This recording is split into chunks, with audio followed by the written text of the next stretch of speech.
She was just the mechanic, until she flew a rescue helicopter through a blizzard.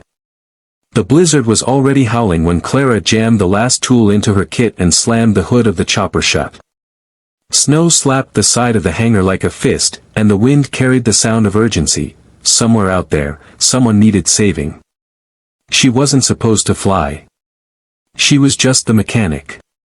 That's what she'd told herself for years, even after she'd passed flight school and earned her license in quiet defiance of her own doubts. Pilots were born for this, she'd always thought. Calm under pressure. Heroic. Clara just made sure the rotors didn't fail and the fuel lines didn't freeze. She liked the background.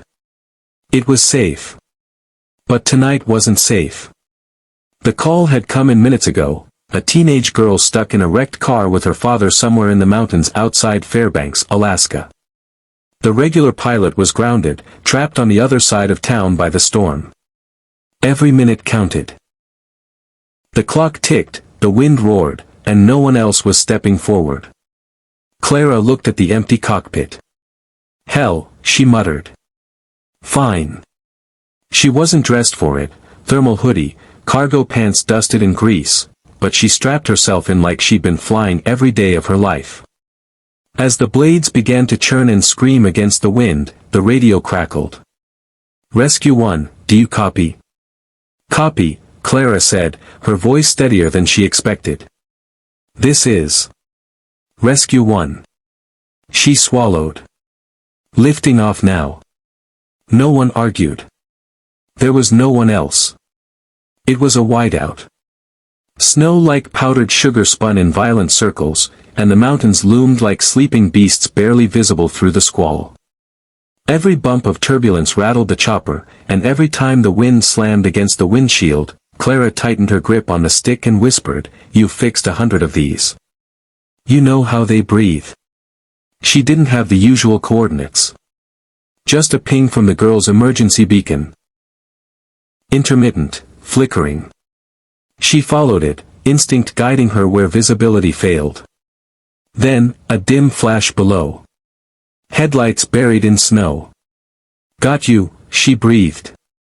She hovered the chopper, heart hammering, and radioed in coordinates.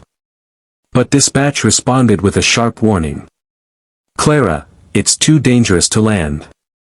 Snowdrifts are unstable. Wait for backup. She looked down. The girl had climbed out, waving frantically, stumbling through knee-high snow. Clara could see her father inside the car, unmoving. The girl dropped to her knees beside him. Backup would be too late. She made her choice. Landing was like threading a needle in a hurricane. She touched down 20 yards from the wreck, praying the rotors wouldn't kick up enough snow to bury the girl. Then she sprinted through the storm. I'm Clara, she shouted over the wind. Can he move? The girl shook her head. His legs crushed. He's bleeding, I tried to. You did great, Clara said, already peeling off her jacket. She wrapped it around the girl, then slid into the driver's side, trying not to panic at the blood or the pale face of the man who'd been crushed under the dash. I need you to hang in, sir, she said. You've got a kid who needs you. He blinked. That was enough. Clara used the first aid she barely remembered from training, doing what she could with what she had.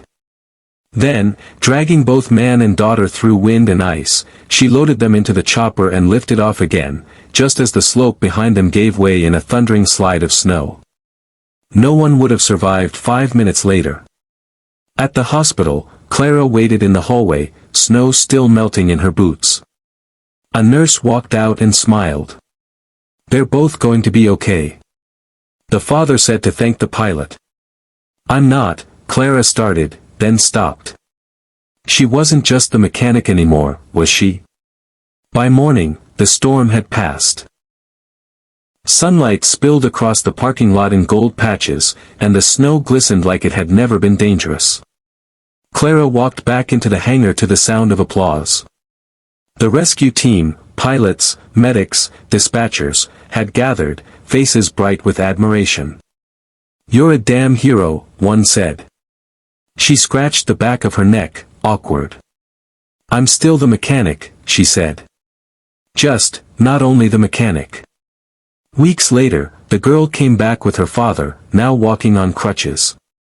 She handed Clara a small, folded paper. On it was a drawing, a helicopter in a storm, a girl and her father waving from below, and a woman with goggles flying the chopper. You're why I want to be a pilot, the girl said. Clara blinked fast, then smiled. Good. The world could use more of us. Sometimes, the people who fix things in the background are the very ones who step up when no one else can. Not because they want glory, but because they care. Clara didn't see herself as a hero. But when kindness met courage in the heart of a storm, the mechanic became the lifeline. And that changed everything.